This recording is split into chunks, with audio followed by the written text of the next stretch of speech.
Well, we wanted to do this tonight primarily to raise awareness, because we feel like if we can make parents and students more aware of what's out there, you'll make smarter decisions and you'll be more vigilant with your children and ask the right questions. So I hope we've done that. I hope we've raised your awareness tonight.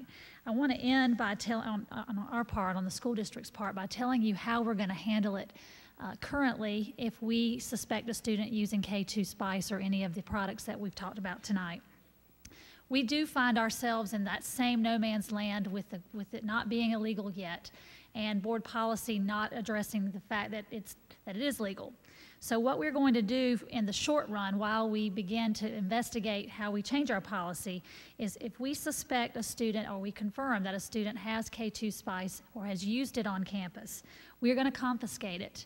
We are going to immediately call parents and make them aware and go through some of the effects that this substance can have on the student. We're going to ask and urge a parent to use the facilities with Keystone as a preventative measure for counseling with the student, but at that point it will be in the parents' hands to do something about it, because we cannot do anything more at that point. So right now we're in that phase where we cannot punish. We can help prevent, we can help support, we can certainly counsel and talk with the student. However, beginning in March, our school board will be revisiting our policy that has to do with alcohol, tobacco, and other drugs.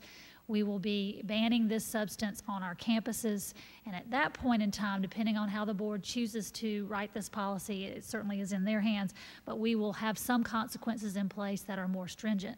Currently, with alcohol and tobacco, if a student is using those things on campus, they're going to be suspended for 5 days on a first offense, and on a second offense, they're going to be recommended for expulsion. So those policies currently have teeth in terms of consequences, and we'll be looking and deciding how we will handle those, how we will handle the consequences with regard to K2 Spice and other substances. In general, we have to look from a broad standpoint about any kind of substance that's going to impair the ability of our students to be rational in school, and that's really the direction our policy is going to take.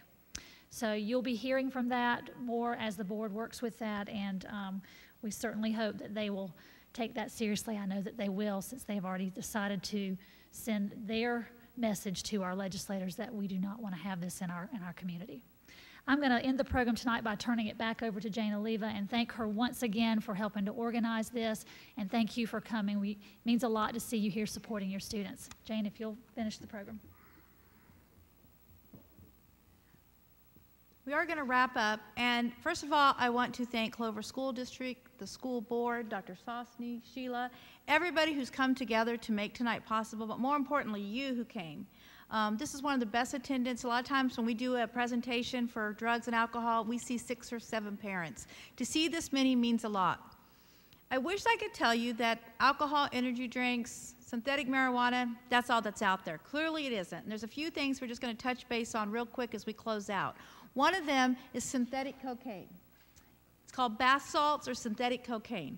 This is really new to our area. And in fact, the good news is we have not been able to find that it's ever been sold in York County. We had a distributor that tried to sell it, and law enforcement met with the distributor, or tried to meet with the distributor, who wouldn't meet with them, but met with the store owner, and that was not an option. It has not been sold. Today we went to places that we were told it was being sold in Charlotte, and they have pulled it off their market. This is really, really scary stuff. I know I told you that the K2 was. This has very similar effects as cocaine has. That's why they call it synthetic cocaine. We've already had 3 Fort Mill area students who ended up in the hospital because of this bath salts. So what we're going to show you is these are just some of the different products, and you'll see that they cause everything from psychosis, violence, nosebleeds, hallucinations, seizures, and kidney failure. One of the things that's happening, depending on how it's ingested and how they're taking it, it can cause brain swelling. It has already been banned in all of Europe. It's brand new to us, so it's being banned in states now all the time, and we're going to try to get this added to the language with our K2 so that we can get this banned. Next slide, Brian. These are all the different names. Ivory Wave is probably the most popular name, but what happens as soon as we get the names, they start changing the names. So we listed some of the more common names that we see. Hurricane Charlie is something new I've heard recently locally. You can go to the next slide. I joke about now you know what I know, and Barbara, you do the next PowerPoint thing that I have. Now you know what I know. These synthetic products are coming up quicker than I can get a handle on them. That's why we ask you if you wanted to have an email where we would keep you updated. They keep trying to change the name. They say, well, you banned this one, but you didn't ban that one, or you've done this one, you haven't done that one. So we're trying to figure out language that encompasses it all. The number one way that we can deter this from happening is you, the consumer who shops at grocery stores, convenience stores, places where this is being sold, letting the manager and owner to say that you don't want this in your store. And that's everything from the alcohol energy drinks to the synthetic marijuana and cocaine. You carry the largest voice. Law enforcement, just going out and visiting with them, a lot of them just made that choice to be good managers and owners and responsible business owners. For those that maybe don't know how important that is, that's the voice you can carry. We also deal with prescription drugs. I wish to tell you illegal drugs have completely gone away, but they still exist, although we find them going down every year, and all the legal drugs, in a sense, going up, prescription pill abuse, those kinds of activities. I'm not going to go into this whole thing, so I'm going to let Brian just kind of move through these slides real quick, but to let you know that prescription pill abuse is very significant for us, especially in the middle and high school ages. If you think about it, is there ever a commercial that you don't hear and see where they explain to you about a prescription pill, how it should be used? That didn't happen when we were kids, but it's all our kids are being exposed to. So there's this real sense that it's okay to abuse it because they're talking about it on TV. I can decide that because I'm a little depressed, this must be what I need, even though that wasn't prescribed for me, or even though it might interact with another drug, or even if I'm taking it for the different effect, the side effect that might give me a buzz. A problem that we have with our middle school and some of our high school age is Skittle parties. That's where kids will bring random pills that they don't even know what they mean into a bowl, and they randomly take what's in there with the idea that they might get high and they might not. We know that we've had them in this county. We've had students talk to us about them, so we want you to be aware of it. Probably the biggest things that we look at are pain relievers, stimulants, sedatives, and tranquilizers. Go ahead, Brian. Painkillers are the most common that we're going to see with middle school kids. That's just what that tends to be their drug of choice. With college students, you're going to see the stimulants, trying to stay up all night, doing the ADH medicines. Go back one more, sorry. And then this is a very interesting statistic. So those of you who have girls in your lives, girls tend to abuse prescription pills significantly more than boys. I'm a parent. There is no easy answers. I wish I could give you the secret to parenting and it's just do blah, blah, blah, and your kids will never use drugs and alcohol, and they'll never do anything wrong, and they all graduate with straight A's. It doesn't happen. Here's what does happen, though. Conversations and communications and kind of meeting kids where they live, finding those teachable moments. I was joking because my son and I were driving over here now, and he's 21, but I had him in the car, and I had all this time to ask him 1,000 questions and talk to him, and he didn't even know I was doing it because we were just talking. Then I told him I'm going to use this as an example of how we do the parenting talk, which he didn't appreciate, even at 21. So, but what I say that to you is to say that you have to find those moments. I have said to folks, you know, texting sometimes can be a great time to start a conversation. I know it sounds funny, but again, meeting kids where they live. Phone calls, sitting down. The worst time to do it is when they're running out of the house to go somewhere. Because then they're like, I know, it's all good, we're fine.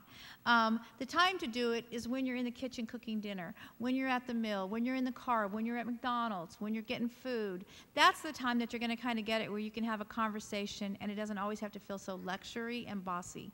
Using facts are most important. Don't try to use scare techniques. Being honest and open. If you did do something in your youth, it's okay to be honest, but make sure you're real clear about the fact of the consequences and why you wished it hadn't happened or why it scares you differently because of how drugs or alcohol or the world has changed.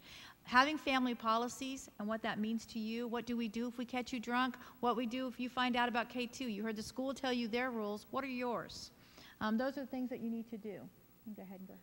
Biggest thing is think basics. We overthink it. The older our kids get, the more we think they hate us, okay? And they do on one level for different reasons, for different times, but in all reality, you are the #1 influence in your child's life. So, but what I say that to you is to say that you have to find those moments. I have said to folks, you know, texting sometimes can be a great time to start a conversation. I know it sounds funny, but again, meeting kids where they live. Phone calls, sitting down. The worst time to do it is when they're running out of the house to go somewhere. Because then they're like, I know, it's all good, we're fine.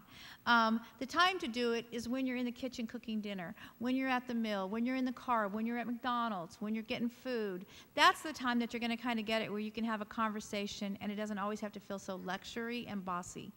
Using facts are most important. Don't try to use scare techniques. Being honest and open. If you did do something in your youth, it's okay to be honest, but make sure you're real clear about the fact of the consequences and why you wished it hadn't happened or why it scares you differently because of how drugs or alcohol or the world has changed. Having family policies and what that means to you. What do we do if we catch you drunk? What we do if you find out about K2? You heard the school tell you their rules. What are yours? Those are the things that you need to do. Go ahead. Biggest thing is think basics. We overthink it. The older our kids get, the more we think they hate us, okay? And they do on one level for different reasons, for different times, but in all reality, you are the #1 influence in your child's life, not media and not anything else. We've done studies twice, nationally and one locally. Every time we asked students who's the #1 influence, they told us parents. When we asked parents who the #1 influence was, they rated themselves as #4. You need to rate yourself as #1. And these are just different ways that you can talk to your kids. Just talking to them that just because something is legal, like K2, doesn't make it safe or okay. Same way with pharmaceuticals. And you go ahead, Brian. And that's it. We want you to know that we appreciate all of you coming out tonight, and we hope that we've said something that resonates, that makes sense to you, that hits something, or that you learned something new. We do have the adults kind of table where we'll have alcohol products for you to kind of look. These aren't take-homes. To kind of look at and just see because they've changed. The products that we knew as kids are not the same products. Just 6 years ago, when we'd say, what's the #1 alcohol drink, we would hear beer. Today, it's vodka. It's a different world out there. We're also going to let you see the K2 so you can actually see and smell it and see how it doesn't look or how it looks and what it looks like. I don't have any of the synthetic cocaine just because luckily we have not been able to get our hands on it yet. But I will tell you, we've had kids think they have it, and all they've done is go into your bathroom and found bath salts. So be very, very careful and have good conversations with your kids about the fact that those are not products to get you high.